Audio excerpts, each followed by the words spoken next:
ಎಲ್ಲ ಸ್ಪರ್ಧಾತ್ಮಕ ಪರೀಕ್ಷೆಗಳಿಗೆ ತುಂಬಾ ಇಂಪಾರ್ಟೆಂಟ್ ಆಗಿರುವಂತಹ ಪೇಪರ್ ಕಟಿಂಗ್ಸ್ಗಳ ಮೇಲೆ ಈಗಾಗಲೇ ವಿಡಿಯೋಗಳನ್ನು ಪ್ರಾರಂಭಿಸಲಾಗಿದೆ. ಸೊ ಇವತ್ತಿನ ಭಾಗದಲ್ಲಿನೂ ಕೂಡ ಪ್ರಮುಖ ಪೇಪರ್ ಕಟಿಂಗ್ಸ್ಗಳ ಕುರಿತಾದ ಮಾಹಿತಿಯನ್ನು ನೀಡ್ತಾ ಇದ್ದೇನೆ. ಹಾಗೆ ಈ ಪೇಪರ್ ಕಟಿಂಗ್ಸ್ಗಳನ್ನು ಕಲೆಕ್ಟ್ ಮಾಡಿದವರು ಲೋಹಿತ್ ಕುಮಾರ್ ಎಸ್ ದಾವಣಗೆರೆ ಅವರು ಅಂತ, ಅವರಿಗೆ ಧನ್ಯವಾದಗಳು. ಸೊ ಹಾಗೆ ಹೆಚ್ಚಿನ ವಿಡಿಯೋಗಳಿಗಾಗಿ ನಮ್ಮ ಚಾನಲನ್ನು ಸಬ್ಸ್ಕ್ರೈಬ್ ಮಾಡಿ. ಸೊ ಹಾಗಾದರೆ ನೋಡ್ತಾ ಹೋಗೋಣ. ಅಶೋಕನ ಆಡಳಿತದಲ್ಲಿ ಪರಿಚಯಿಸಿದ ಈ ಕೆಳಗಿನ ಯಾವುದೂ ಸೇರಿರಲಿಲ್ಲ. ಸೊ ಇದಕ್ಕೆ ಸರಿಯಾದ ಉತ್ತರ ಮರಣದಂಡನೆಗೆ ಗುರಿಯಾದವರಿಗೆ 3 ದಿನಗಳ ಕಾಲ ಕಾಲಾವಕಾಶ ನೀಡುವುದು. ಇದು ಅಶೋಕನ ಆಡಳಿತದಲ್ಲಿ ಪರಿಚಯಿಸಿದ, ಅದರಲ್ಲಿ ಇದು ಸೇರಿಲ್ಲ. ಸೊ ಉಳಿದ ಆನ್ಸರ್ಗಳು ಅಶೋಕನ ಆಡಳಿತದಲ್ಲಿ ಪರಿಚಯಿಸಿದ್ದ ಪ್ರಮುಖ ಹಂತಗಳು ಅವುಗಳೆಂದರೆ ಧರ್ಮ ಮಹಾಮಾತ್ರರ ನೇಮಕ, ವಾರ್ಷಿಕ ಕೈದಿಗಳ ಬಿಡುಗಡೆ ಹಾಗೂ ಅಧಿಕಾರಿಗಳ ವರ್ಗಾವಣೆ. ಸೊ ಎರಡನೇ ಪ್ರಶ್ನೆ, ಅಶೋಕನು ತನ್ನ ಶಾಸನಗಳಲ್ಲಿ ಸಾಮಾನ್ಯವಾಗಿ ಏನೆಂದು ಕರೆದುಕೊಂಡಿದ್ದಾನೆ? ಸೊ ಈ ಪ್ರಶ್ನೆಗೆ ಸರಿಯಾದ ಉತ್ತರ ಪ್ರಿಯದರ್ಶಿ ಅಂತ. ಸೊ ಅಶೋಕನ ಕುರಿತಾಗಿ ಎಕ್ಸಾಮ್ಗಳಲ್ಲಿ ಬಹಳ ಸಲ ಕ್ವೆಶನ್ಸ್ ಬಂದಿರುತ್ತೆ. ಸೊ ಅದಕ್ಕಾಗಿ ಅಶೋಕನ ಕುರಿತಾಗಿ ನೀವು ಸ್ವಲ್ಪ ಸಮಗ್ರ ಮಾಹಿತಿಯನ್ನು ಕಲೆಕ್ಟ್ ಮಾಡಿದ್ರೆ ಒಳ್ಳೆಯದು. ಮೌರ್ಯರ ವಾಸ್ತುಶಿಲ್ಪಕ್ಕೆ ಇದೊಂದು ಉತ್ತಮ ಉದಾಹರಣೆ ಯಾವುದು? ಸೊ ಇದಕ್ಕೆ ಸರಿಯಾದ ಉತ್ತರ ಸಾಂಚಿ ಸ್ತೂಪ ಮೌರ್ಯರ ವಾಸ್ತುಶಿಲ್ಪಕ್ಕೆ ಉತ್ತಮ ಉದಾಹರಣೆ. ಸೆಲ್ಯೂಕಸ್ನೊಂದಿಗೆ ಹೋರಾಡಿದ ಮೌರ್ಯ ದೊರೆ ಯಾರು? ಸೊ ಸೆಲ್ಯೂಕಸ್ನೊಂದಿಗೆ ಹೋರಾಡಿದ ಮೌರ್ಯ ದೊರೆ ಚಂದ್ರಗುಪ್ತ ಮೌರ್ಯ. ಆಮಿತ್ರಘಾತ ಎಂತಲೂ ಹೆಸರಾಗಿರುವ ಮೌರ್ಯ ದೊರೆ ಯಾರು ಅಂದರೆ ಬಿಂದುಸಾರ ಅಮಿತ್ರಘಾತ ಅಂತ ಕೂಡ ಹೆಸರುವಾಸಿಯಾಗಿರುವ ಮೌರ್ಯ ದೊರೆ. ಯಾವ ಅಶೋಕನ ಶಾಸನವು ಪ್ರಜೆಗಳ ನೀತಿ ಹಾಗೂ ಸದಾಚರಣೆ ಕುರಿತು ಹೇಳುತ್ತದೆ? ಸೊ ಅಶೋಕನ 12ನೇ ಬಂಡೆಗಲ್ಲು ಶಾಸನ ಇದು ಪ್ರಜೆಗಳ ನೀತಿ ಹಾಗೂ ಸದಾಚರಣೆ ಕುರಿತು ಹೇಳುವಂತಹ ಅಶೋಕನ ಶಾಸನವಾಗಿದೆ. ಪಾಟಲಿಪುತ್ರ ನಗರಾಡಳಿತ ಹೇಳುವ ಆಕರ ಗ್ರಂಥವು ಯಾವುದು? ಸೊ ಪಾಟಲಿಪುತ್ರ ನಗರಾಡಳಿತದ ಕುರಿತಾಗಿ ಹೇಳುವಂತಹ ಆಕರ ಗ್ರಂಥ ಅಂದರೆ ಇಂಡಿಕಾ, ಮೆಗಸ್ತನಿಸನ ಇಂಡಿಕಾ. ಭಾರತದಲ್ಲಿ ಸಾಮ್ರಾಜ್ಯಶಾಹಿ ಮತ್ತು ಸಾಮ್ರಾಜ್ಯ ಕಾಲ ಇವರೊಂದಿಗೆ ಆರಂಭವಾಗುತ್ತೆ.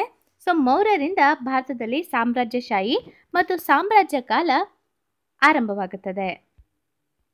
ಸಾಮವೇದಕ್ಕೆ ಸಂಬಂಧಿಸಿದಂತೆ ಯಾವ ಹೇಳಿಕೆ ಸರಿಯಾಗಿದೆ? ಸೊ ಇಲ್ಲಿ 4 ಹೇಳಿಕೆಗಳಿದೆ. ಅವುಗಳೆಂದರೆ ಮೊದಲನೇದು, ಇದನ್ನು ಭಾರತ ಸಂಗೀತದ ಮೊದಲ ಕೃತಿ ಎನ್ನುವರು. ಎರಡನೇ ಹೇಳಿಕೆ, ಇಡೀ ಸಾಮವೇದ ಕೃಷ್ಣನನ್ನು ಕುರಿತದ್ದಾಗಿದೆ. ಮೂರನೆಯ ಹೇಳಿಕೆ, ಸಾಮವೇದ ಪಠಣ ಮಾಡುತ್ತಿದ್ದವರನ್ನು ಉದ್ಗಾತೃ ಎನ್ನುತ್ತಿದ್ದರು. ನಾಲ್ಕನೆಯ ಹೇಳಿಕೆ, ಇದು ರಾಗಗಳಿಂದ ಕೂಡಿದೆ. ಸೊ ಸಾಮವೇದಕ್ಕೆ ಸಂಬಂಧಿಸಿದಂತೆ ಈ 4 ಹೇಳಿಕೆಗಳು ಸರಿಯಾಗಿದೆ. ಸೊ ಉತ್ತರ ಡಿ ಎಲ್ಲವೂ ಸರಿಯಾಗಿದೆ. ಮುಂದಿನ ಪ್ರಶ್ನೆ, ಇವುಗಳಲ್ಲಿ ಯಾವ ಭಾಷೆಗಳನ್ನು ಇಂಡೋ ಆರ್ಯನ್ ಭಾಷೆಗಳೆಂದು ಕರೆಯುತ್ತಾರೆ?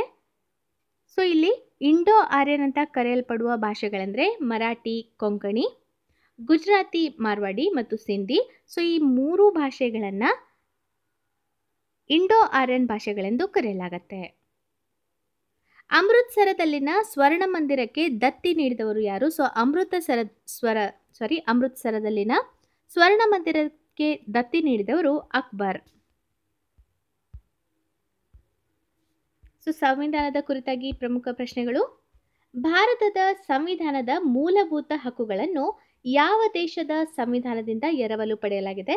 ಸೊ ಭಾರತ ಸಂವಿಧಾನದ ಮೂಲಭೂತ ಹಕ್ಕುಗಳನ್ನು ಅಮೆರಿಕ ಸಂವಿಧಾನದಿಂದ ಎರವಲು ಪಡೆಯಲಾಗಿದೆ. ಸೊ ನಾನು ಯೂಟ್ಯೂಬಲ್ಲಿ ಹಾಗೆ ಅನ್ಅಕಾಡೆಮಿ ಅಂತ ಹೊಸ ಚಾನಲ್ ಇದೆ, ಅಲ್ಲಿ ಕೂಡ ವಿಡಿಯೋ ಮೂಲಕ ನೋಟ್ಸ್ಗಳನ್ನು ಪ್ರೊವೈಡ್ ಮಾಡ್ತಾ ಇದ್ದೀನಿ. ಸೊ ಇಲ್ಲಿ ನೀಡುವ ನೋಟ್ಸ್ ಮತ್ತು ಅಲ್ಲಿ ನೀಡುವ ನೋಟ್ಸ್ ಎರಡು ಬೇರೆ ಬೇರೆಯಾಗಿರುತ್ತೆ. ಸೊ ನೀವು ಅಲ್ಲೂ ಬಂದು ಕೂಡ ಜಾಯಿನ್ ಆಗ್ಬೋದು, ಹೆಚ್ಚಿನ ವಿಡಿಯೋಗಳನ್ನು ಪಡ್ಕೋಬಹುದಾಗಿದೆ. ಸೊ ಅಲ್ಲಿ ಜಾಯಿನ್ ಆಗಬೇಕಂದ್ರೆ, ಅಲ್ಲಿನ ವಿಡಿಯೋಗಳನ್ನು ನೋಡಬೇಕಂದ್ರೆ ಕೆಳಗಿನ ಕಮೆಂಟ್ ಬಾಕ್ಸ್ನಲ್ಲಿ ಅದರ ಲಿಂಕನ್ನು ನೀಡಿದ್ದೇನೆ. ಸೊ ನೀವು ನೋಡ್ಕೋಬಹುದು. ಸೊ ಮುಂದಿನ ಪ್ರಶ್ನೆ, ಭಾರತದ ಸಂವಿಧಾನದಲ್ಲಿ ಮೂಲಭೂತ ಹಕ್ಕುಗಳನ್ನು ಯಾವಾಗ ಅಳವಡಿಸಿಕೊಳ್ಳಲಾಯಿತು? ಸೊ ಈ ಪ್ರಶ್ನೆಯ ಸರಿಯಾದ ಉತ್ತರ ಜನವರಿ 26, 1950ರಂದು ಭಾರತದ ಸಂವಿಧಾನದಲ್ಲಿ ಮೂಲಭೂತ ಹಕ್ಕುಗಳನ್ನು ಅಳವಡಿಸಿಕೊಳ್ಳಲಾಯಿತು. ಭಾರತ ಸಂವಿಧಾನದ ರಚನಾ ಸಭೆಯಲ್ಲಿ ಮೂಲಭೂತ ಹಕ್ಕುಗಳ ಸಲಹಾ ಸಮಿತಿಯನ್ನು ಯಾರ ಅಧ್ಯಕ್ಷತೆಯಲ್ಲಿ ನೇಮಿಸಲಾಗಿತ್ತು? ಸೊ ಡಿ ಪಿ ಕೈತಾನ್ ಅವರ ಅಧ್ಯಕ್ಷತೆಯಲ್ಲಿ ಭಾರತ ಸಂವಿಧಾನದ ರಚನಾ ಸಭೆಯಲ್ಲಿ ಮೂಲಭೂತ ಹಕ್ಕುಗಳ ಸಲಹಾ ಸಮಿತಿಯನ್ನು ನೇಮಿಸಲಾಗಿತ್ತು. ಮೂಲಭೂತ ಹಕ್ಕುಗಳ ಉಪಸಮಿತಿಗೆ ಯಾರನ್ನು ಅಧ್ಯಕ್ಷರಾಗಿ ನೇಮಕ ಮಾಡಲಾಯಿತು? ಸೊ ಆಚಾರ್ಯ ಕೃಪಲಾನಿ ಅವರನ್ನು ಮೂಲಭೂತ ಹಕ್ಕುಗಳ ಉಪಸಮಿತಿಗೆ ಅಧ್ಯಕ್ಷರಾಗಿ ನೇಮಕ ಮಾಡಲಾಗಿತ್ತು. ಎಷ್ಟನೇ ತಿದ್ದುಪಡಿಯ ಮೂಲಕ ಸಂವಿಧಾನದ ಮೂಲಭೂತ ಹಕ್ಕುಗಳ ಪಟ್ಟಿಯಿಂದ ಆಸ್ತಿ ಹಕ್ಕನ್ನು ತೆಗೆಯಲಾಯಿತು? ಸೊ ಇದಕ್ಕೆ ಸರಿಯಾದ ಉತ್ತರ 44ನೇ ತಿದ್ದುಪಡಿಯ ಮೂಲಕ ಸಂವಿಧಾನದಿಂದ ಮೂಲಭೂತ ಹಕ್ಕುಗಳ ಪಟ್ಟಿಯಿಂದ ಆಸ್ತಿ ಹಕ್ಕನ್ನು ತೆಗೆಯಲಾಯಿತು.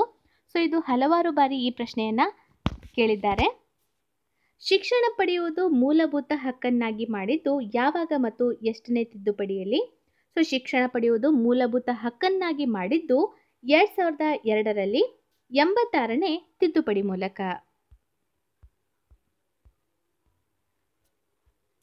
ಉಚಿತ ಮತ್ತು ಕಡ್ಡಾಯ ಶಿಕ್ಷಣಕ್ಕೆ ಒಳಪಡುವ ಮಕ್ಕಳ ವಯಸ್ಸು ಎಷ್ಟು? ಸೊ ಉಚಿತ ಮತ್ತು ಕಡ್ಡಾಯ ಶಿಕ್ಷಣಕ್ಕೆ ಒಳಪಡುವ ಮಕ್ಕಳ ವಯಸ್ಸು 6ರಿಂದ 18 ವರ್ಷಗಳು. ರಾಜ್ಯದಲ್ಲಿ ಯಾರ ಒಪ್ಪಿಗೆಯ ನಂತರ ಒಂದು ಶಾಸನವು ಜಾರಿಗೆ ಬರಲು ಸಾಧ್ಯವಾಗುತ್ತದೆ?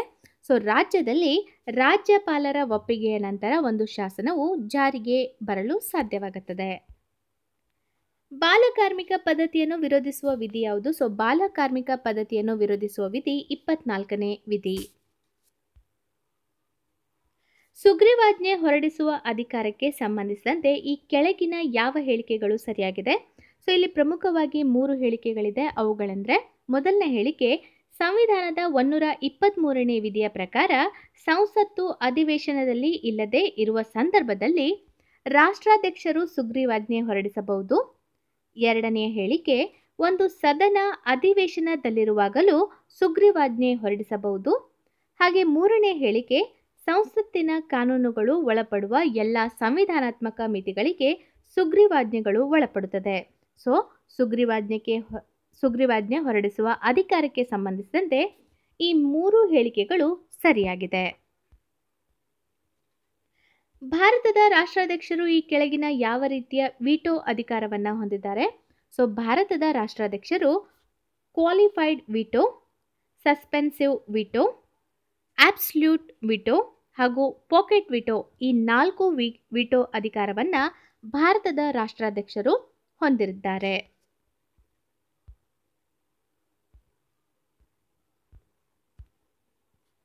ಗಂಗೋತ್ರಿ ರಾಷ್ಟ್ರೀಯ ಉದ್ಯಾನವನ ಯಾವ ರಾಜ್ಯದಲ್ಲಿ ಕಂಡುಬರುತ್ತದೆ? ಸೊ ಗಂಗೋತ್ರಿ ರಾಷ್ಟ್ರೀಯ ಉದ್ಯಾನವನ ಕಂಡುಬರುವುದು ಉತ್ತರಾಖಂಡ್ನಲ್ಲಿ. ಸೊ ಈ ಉದ್ಯಾನವನಗಳು ಅದರ ಕುರಿತಾಗಿಯೂ ಕೂಡ ಬಹಳ ಸಲ ಪ್ರಶ್ನೆಗಳು ಬಂದಿರುತ್ತೆ. ಸೊ ಅದಕ್ಕಾಗಿ ಅದರ ಕಡೆ ಕೂಡ ಗಮನ ಹರಿಸಿ. ಮಯೂರಾಕ್ಷಿ ವಿದ್ಯುತ್ ಯೋಜನೆ ಯಾವ ರಾಜ್ಯದಲ್ಲಿ ಕಂಡುಬರುತ್ತದೆ? ಸೊ ಮಯೂರಾಕ್ಷಿ ವಿದ್ಯುತ್ ಯೋಜನೆ ಕಂಡುಬರುವ ರಾಜ್ಯ ಅಂದರೆ ಜಾರ್ಖಂಡ್. ಟಾಸ್ಮೇನಿಯಾ ಹಿಂದೂ ಮಹಾಸಾಗರ ಸೇರಿಸುವ ಜಲಸಂಧಿ ಯಾವುದು? ಸೊ ಟಾಸ್ಮೇನಿಯಾ ಹಿಂದೂ ಮಹಾಸಾಗರ ಸೇರಿಸುವ ಜಲಸಂಧಿ ಬಾಸ್ ಜಲಸಂಧಿ. ಈ ಕೆಳಗಿನ ಯಾವ ಸಾಗರ ಪ್ರವಾಹವನ್ನು ಲ್ಯಾಬ್ರಡಾರ್ ಪ್ರವಾಹದೊಂದಿಗೆ ಹೋಲಿಸಬಹುದಾಗಿದೆ? ಸೊ ಲ್ಯಾಬ್ರಡಾರ್ ಪ್ರವಾಹದೊಂದಿಗೆ ಹೋಲಿಸಬಹುದಾದ ಸಾಗರ ಪ್ರವಾಹ ಅಂದರೆ ಓಯೋಶಿಯೋ ಪ್ರವಾಹ. ಫಾಕ್ಲ್ಯಾಂಡ್ ಪ್ರವಾಹ ಯಾವ ಸಾಗರ ಪ್ರವಾಹವಾಗಿದೆ? ಸೊ ಫಾಕ್ಲ್ಯಾಂಡ್ ಪ್ರವಾಹ ದಕ್ಷಿಣ ಅಟ್ಲಾಂಟಿಕ್ ಸಾಗರದ ಪ್ರವಾಹವಾಗಿದೆ. ದೇಶದಲ್ಲಿ ಅತಿ ಹೆಚ್ಚು ಆನೆಗಳನ್ನು ಹೊಂದಿರುವ ರಾಜ್ಯಗಳನ್ನು ಕ್ರಮವಾಗಿ ಬರೆಯಿರಿ. ಸೊ ಈ ಸರಿಯಾದ ಕ್ರಮ ಅಂದರೆ ಕರ್ನಾಟಕದಲ್ಲಿ ಅತಿ ಹೆಚ್ಚು ಆನೆಗಳು ಇದೆ, 2ನೇ ನಂಬರ್ ಆಸಾಂ, 3ನೇದು ಕೇರಳ. ಸೊ ಸರಿಯಾದ ಕ್ರಮ ಅಂದರೆ ಕರ್ನಾಟಕ, ಆಸಾಂ, ಕೇರಳ. ಸೊ ಈ 3 ರಾಜ್ಯಗಳಲ್ಲಿ ಅತಿ ಹೆಚ್ಚು ಆನೆಗಳನ್ನು ಹೊಂದಿರುವ ರಾಜ್ಯಗಳಾಗಿದೆ. ಸಮಭಾಜಕ ವೃತ್ತವನ್ನು 2 ಬಾರಿ ಹಾದು ಹೋಗುವ ನದಿ ಯಾವುದು? ಸೊ ಸಮಭಾಜಕ ವೃತ್ತವನ್ನು 2 ಬಾರಿ ಹಾದು ಹೋಗುವ ನದಿ ಅಂದರೆ ಕಾಂಗೋ ಅಥವಾ ಜೈರ್ ನದಿ. ಕೃಷ್ಣಾ ನದಿಯ ಅತಿದೊಡ್ಡ ಉಪನದಿ ಯಾವುದು? ಕೃಷ್ಣಾ ನದಿಯ ಅತಿದೊಡ್ಡ ಉಪನದಿ ತುಂಗಭದ್ರಾ. ಅತ್ತಿವೇರಿ ಪಕ್ಷಿಧಾಮವು ಈ ಕೆಳಗಿನ ಯಾವ ಜಿಲ್ಲೆಯಲ್ಲಿ ಕಂಡುಬರುತ್ತದೆ? ಸೊ ಅತ್ತಿವೇರಿ ಪಕ್ಷಿಧಾಮ ಕಂಡುಬರುವುದು ದಕ್ಷಿಣ ಕನ್ನಡ ಜಿಲ್ಲೆಯಲ್ಲಿ. ಭಾರತದ ಅತಿ ಹಳೆಯ ಅಣೆಕಟ್ಟು ಯಾವುದು? ಸೊ ಭಾರತದ ಅತಿ ಹಳೆಯ ಅಣೆಕಟ್ಟು ಅಂದರೆ ಗ್ರ್ಯಾಂಡ್ ಅಮನಿಕಟ್ ಅಣೆಕಟ್ಟು. ಪ್ರಪಂಚದ ಅತಿ ಚಿಕ್ಕ ದ್ವೀಪ ಯಾವುದು? ಪ್ರಪಂಚದ ಅತಿ ಚಿಕ್ಕ ದ್ವೀಪ ಉಮಾನಂದ ದ್ವೀಪ. ಕಾವೇರಿ ನದಿಯ ಯಾವ ಉಪನದಿಗೆ ತಮಿಳುನಾಡಿನಲ್ಲಿ ಕೊಡಿವೇರಿ ಅಣೆಕಟ್ಟು ಕಟ್ಟಲಾಗಿದೆ. ಸೊ ಕಾವೇರಿ ನದಿಯ ಭವಾನಿ ಉಪನದಿಗೆ ತಮಿಳುನಾಡಿನಲ್ಲಿ ಕೊಡಿವೇರಿ ಅಣೆಕಟ್ಟು ಕಟ್ಟಲಾಗಿದೆ. ಸೊ FDA STA ಸಾಮಾನ್ಯ ಕನ್ನಡಕ್ಕೆ ಸಂಬಂಧಿಸಿದಂತೆ ನಂದಳಿಕೆ ಲಕ್ಷ್ಮೀನಾರಾಯಣ್ ಅವರು ಡ್ಯಾಶ್ ಅಂಕಿತ ನಾಮದಲ್ಲಿ ಕೃತಿ ರಚಿಸಿದರು. ನಂದಳಿಕೆ ಲಕ್ಷ್ಮೀನಾರಾಯಣ್ ಅವರ ಅಂಕಿತ ನಾಮ ಮುದ್ದಣ್ಣ. ಸೊ ಇಲ್ಲಿ ಹೊಂದಿಸಿ ಬರೆಯಿರಿ ಅಂತ ಪ್ರಶ್ನೆ ಇದೆ. ಸರಿಯಾದ ಹೊಂದಾಣಿಕೆಯಾದ ನಂತರ ಉತ್ತಮ ಪುರುಷ ಸರ್ವನಾಮ ನಾವು. ಉತ್ತಮ ಪುರುಷ ಸರ್ವನಾಮ ನಾವು. ಮಧ್ಯಮ ಪುರುಷ ಸರ್ವನಾಮ ನೀವು. ಉತ್ತಮ ಪುರುಷ ಸರ್ವನಾಮ ನಾವು, ಮಧ್ಯಮ ಪುರುಷ ಸರ್ವನಾಮ ನೀವು. ಪ್ರಥಮ ಪುರುಷ ಸರ್ವನಾಮ ಸ್ತ್ರೀಲಿಂಗ ಅವರು. ಹಾಗೆ ಪ್ರಥಮ ಪುರುಷ ಸರ್ವನಾಮ ನಪುಂಸಕಲಿಂಗ ಅವು. ಹಳೆಗನ್ನಡದಲ್ಲಿ ಅ ಮತ್ತು ಆ, ನಡುಗನ್ನಡದಲ್ಲಿ ಅ, ಹೊಸಗನ್ನಡದಲ್ಲಿ ಅ ಎಂಬುದು ಯಾವ ವಿಭಕ್ತಿ ಪ್ರತ್ಯಯದಲ್ಲಿದೆ? ಸೊ ಇದಕ್ಕೆ ಸರಿಯಾದ ಉತ್ತರ ಷಷ್ಠಿ ವಿಭಕ್ತಿಯಲ್ಲಿ ಈ ರೂಪವನ್ನು ನಾವು ಈ ವಿಭಕ್ತಿ ಪ್ರತ್ಯಯವನ್ನು ನೋಡ್ಬೋದಾಗಿದೆ. ಸೊ ಹೊಂದಿಸಿ ಬರೆಯಿರಿ ಸರಿಯಾಗಿ ಹೊಂದಾಣಿಕೆ ಮಾಡಿದ ನಂತರ ಇಜ್ಜೋಡು ವಿ.ಕೃ. ಗೋಕಾಕರ ಕೃತಿ. ಸೀತೆ ರಾಮ ರಾವಣ. ಸೀತೆ ರಾಮ ರಾವಣ ಇದು H.V. ಸಾವಿತ್ರಮ್ಮ ಅವರ ಕೃತಿ. ಸಂಧ್ಯಾರಾಗ ಇದು ಅನಕ್ ಕೃಷ್ಣರಾವ್ ಅವರ ಕೃತಿ. ಭೂಮಿಗೀತೆ ಇದು ಎಂ ಗೋಪಾಲಕೃಷ್ಣ ಅಡಿಗರ ಕೃತಿ. ಸೊ ಇನ್ನೊಮ್ಮೆ ಹೇಳ್ತೀನಿ, ಇಜ್ಜೋಡು ಇದು ವಿ.ಕೃ. ಗೋಕಾಕರ ಕೃತಿ. ಸೀತೆ ರಾಮ ರಾವಣ ಇದು H.V. ಸಾವಿತ್ರಮ್ಮ ಅವರ ಕೃತಿ. ಸಂಧ್ಯಾರಾಗ ಇದು ಅನ ಕೃಷ್ಣರಾಯ್ ಅವರ ಕೃತಿ. ಭೂಮಿಗೀತೆ ಎಂ ಗೋಪಾಲಕೃಷ್ಣ ಅಡಿಗರ ಪ್ರಮುಖ ಕೃತಿಯಾಗಿದೆ. ಸೊ ಇದಿಷ್ಟು ಈ ಭಾಗದ ಪ್ರಮುಖ ಮಾಹಿತಿಯಾಗಿದೆ. ಸೊ ಮುಂದಿನ ಭಾಗದಲ್ಲಿ ಮತ್ತೆ ಇಂಪಾರ್ಟೆಂಟ್ ಪೇಪರ್ ಕಟಿಂಗ್ಸ್ಗಳೊಂದಿಗೆ ವಿಡಿಯೋಗಳನ್ನು ಮಾಡಲಾಗುತ್ತದೆ. ಹಾಗೆ ಅನ್ಅಕಾಡೆಮಿಯಲ್ಲಿ ನೀವು ಜಾಯ್ನ್ ಆಗಬೇಕಂದ್ರೆ ಕಮೆಂಟ್ ಬಾಕ್ಸ್ನಲ್ಲಿ ಇರುವಂತಹ ಲಿಂಕನ್ನು ಉಪಯೋಗಿಸಿ ನೀವು ಅಲ್ಲಿರುವ ವಿಡಿಯೋಗಳನ್ನು ನೋಡಬಹುದಾಗಿದೆ. ಸೊ ಹಾಗೆ ಹೆಚ್ಚಿನ ವಿಡಿಯೋಗಳಿಗಾಗಿ ನಮ್ಮ ಯೂಟ್ಯೂಬ್ ಚಾನಲನ್ನು ಸಬ್ಸ್ಕ್ರೈಬ್ ಮಾಡಿ.